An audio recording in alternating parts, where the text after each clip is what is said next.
முதலமைச்சர் மு.க.ஸ்டாலினை நேரில் சந்தித்திருக்கிறார் காங்கிரஸ் மூத்த தலைவர் ப. சிதம்பரம். தொடர்ந்து இந்த தொகுதி பங்கீடு தொடர்பான விவகாரத்தில் தான் தொடர்ந்து நீடித்துக் கொண்டிருக்கிறது. அது இன்றைக்குள்ளாக முடிவுக்கு வரும் அப்படின்னு எதிர்பார்க்கப்படுகிறது. இந்த நிலையில் அரசியல் விமர்சகர் திரு ரவீந்திரன் துரைசாமி அவர்கள் நம்முடைய இணைந்திருக்கிறார். பேசலாம் சார். வணக்கம்.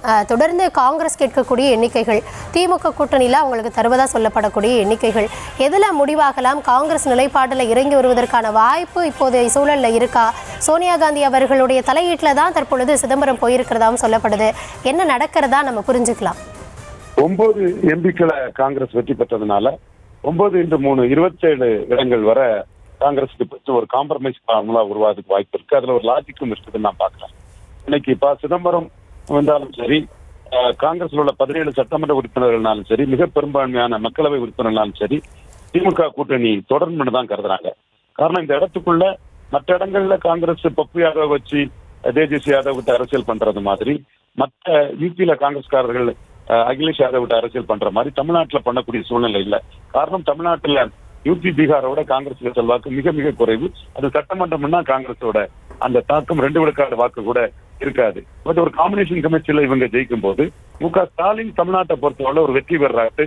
அவர் கொடுக்கறது எம்பி போஸ்ட்னு, எம்எல்ஏ போஸ்ட்னு, 2 முறை எம்பி போஸ்ட்னு, 1 முறை எம்எல்ஏ போஸ்ட்னு நிரூபிக்கப்பட்டதுனால காங்கிரஸில் உள்ள மக்கள் பிரதிநிதிகள் எல்லாம் திமுகவுடைய கூட்டணி சேர விரும்புகிறார்கள். இது யூபி பீகார் காங்கிரஸுக்குள்ள ராகுல் காந்தி ஒரு முடிவு எடுத்தா அதுக்குள்ள ஒரு ஆதரவு வளையம் இருக்கும்.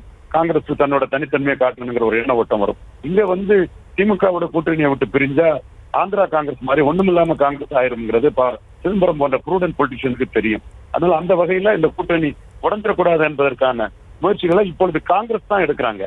எனவே ஸ்டாலின் 25 தான் சொன்னாலும் கூட அவங்க ஏற்றுக்கொண்டு தான் போக வேண்டிய சூழ்நிலையில அவங்க இருக்காங்க. பட் ஸ்டாலின் அவர்களை பொறுத்த வரையில இது ஒரு ஃபேஸ் சேவிங் காங்கிரஸுக்கும் இருக்கட்டுங்கிறதுக்காக 9 எம்பிக்கு 3 எம்எல்ஏன்னு 27 வரை காங்கிரஸ் போறதுக்கு, திமுக காங்கிரஸுக்கு கொடுக்கறதுக்கு வாய்ப்பு இருக்குன்னு நான் என்னோட ஒரு அனுமானமா இதை நான் கருதுறேன். சார், இப்போ தொடர்ச்சியாக நம்ம பார்க்குறோம், கே.சி. வேணுகோபால் வந்தார், அதுலேயும் உடன்படிக்கை எட்டப்படலை. அப்புறம் கிரீஷ் சோடங்கர், தற்பொழுது சிதம்பரம் அவர்களை அனுப்பி இந்த பேச்சுவார்த்தை பேசப்படுவதே இதை எதை காட்டுது? இதை தாண்டி இந்த உடன்பாடு எட்டப்பட்டு விட்டால், இதுவரைக்கும் அந்த உரிமை குரல்கள் எழுப்பிட்டு இருந்தாங்கல்ல காங்கிரஸ் கட்சியிலிருந்து, களத்தில் அது எப்படி எதிரொலிக்கும்? களத்தில் காங்கிரஸ்காரங்க என்னங்க இருக்கு? நீங்க அவங்க அவ்வளவுக்குள்ள காங்கிரஸ்காரங்க மாணிக் தாகூர், சோடங்கர், பிரவீன் சக்கரவர்த்தி எல்லாம் அவங்க இருக்கணும்னா கிழக்குல கண்டெஸ்ட் பண்ணிருக்கணும். களத்தை விட்டு ஓடிய கோலை நாய்கள் காங்கிரஸையும் சேர்த்துதான் சீமான் சொன்னாரு. இந்த அவமானங்களை தாங்கிக்கிட்டு தங்கள் தொகுதியிலேயே நிற்க முடியாதவங்களுக்கு எல்லாம் என்ன பெரிய இது இருக்குது? ஒட்டுமொத்த காங்கிரஸுக்கு பலமே 2014 4.3 விழுக்காடு வாக்குதான். அதுல கட்சி வசந்தகுமார் தவிர யாருமே டெபாசிட் வாங்கல. காம்பினேஷன் கமிட்டில திமுக கூட்டணியில வெற்றி பெறதுனால அதை வச்சுக்கிட்டு அவங்க தங்களை பெருசா காட்டிக்கிறாங்களே தவிர எல்லாருமே பொலிட்டிக்கல் லைஃப் வெயிட் தான். ஓரளவு கார்த்திக் சிதம்பரம், திருநாக்கரசர், HR போன்றவங்களுக்கு வேணா ஒரு பேக்கிங் ஒரு சிலர் இருக்கலாமே தவிர மற்றபடி எல்லாமே லைட் வெயிட் காங்கிரஸ் பீப்புள் தான். தலைமையை சுத்திக்கிட்டு ஒரு ஜாலரா அடிச்சுக்கிட்டு வாழக்கூடியவங்க தான். இவங்களுக்கெல்லாம் பேக்கிங் இல்லாதவங்க.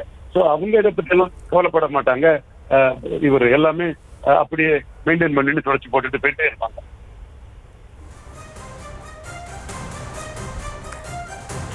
சார், இப்படி பார்க்கும் பொழுது இன்றைக்கு சிதம்பரம் இன்னைக்கு போய் சந்திச்சிருக்கிறாரு. இறுதியாக இன்றைக்குள்ள ஒரு சாலிடான ஒரு முடிவு எட்டப்படும் அப்படின்றத நம்ம புரிஞ்சுக்கலாமா?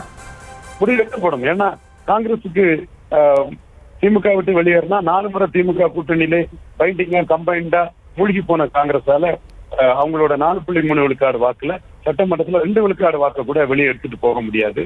இதை எப்படி எதிர்கொள்ள முடியும்? ஜெயலலிதா காங்கிரஸ் எப்படி எதிர்கொண்டாங்க என்ற வீகங்களும் நுணுக்கங்களும் மு.க. ஸ்டாலினுக்கு தெரியும். ஜெயலலிதா பாணியிலேயே காங்கிரஸ் மு.க. ஸ்டாலின் அவர்களால் எதிர்கொள்ள முடியும். எனவே திமுக விட்டுட்டு போறது காங்கிரஸுக்கு தற்கொலைக்கு சமங்கிற இது எல்லாருக்குமே தெரியும். என்றாலும் ஒரு வில் பவரோட 25 சீட்டுக்கு மேல 2-3 சீட்டாவது வாங்கிட முடியாதான்னு காங்கிரஸார் முயற்சிக்கிறாங்க.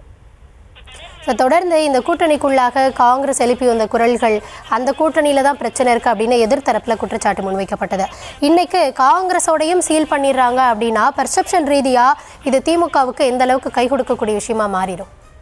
வெற்றி பெற்ற அணி, அவங்க வெற்றி பெற்ற அணிங்கிறதுனால ஸ்டாலின் கொடுக்கறது எம்பி போஸ்ட், எம்எல்ஏ போஸ்ட்ங்கிறதுனால மற்ற பலம் நிரூபிக்காத ஓட்டர் டிரான்ஸ்பரிங் கெப்பாசிட்டி என்னன்னு தெரியாத விஜய் கிட்ட 117 சீட்டு வாங்கினாலும் சீட்டு ஜெயிக்க முடியாதுங்கிற லெவல்ல திமுக காங்கிரஸ் திமுக கூட்டணியிலே தொடரும் பட்சத்துல ஒரு வெற்றி கூட்டணி வெற்றி தொடருங்கிற பெர்செப்ஷன் ஸ்டாலினுக்கு ஒரு பெரிய அளவுல இருக்கும். அதுக்கு தகுதியானவரும் தான் ஸ்டாலின்.